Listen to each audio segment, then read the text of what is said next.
Hi everyone, welcome back to another episode from Crazy Gamer. Today, I'm going to be guiding you through how you can log out of your Twitch account using the Twitch mobile application. So the process is quite easy, so let's get started. First, open up your Twitch application on your device and then go to the profile icon at the bottom right corner.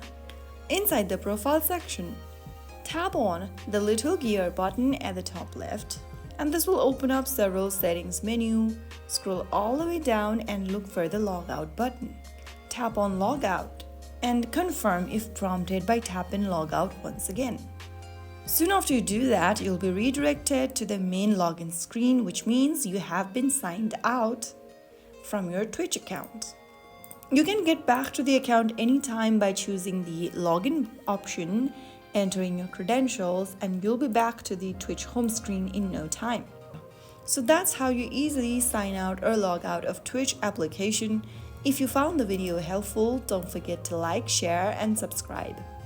I'll see you in the next video. Thank you for watching.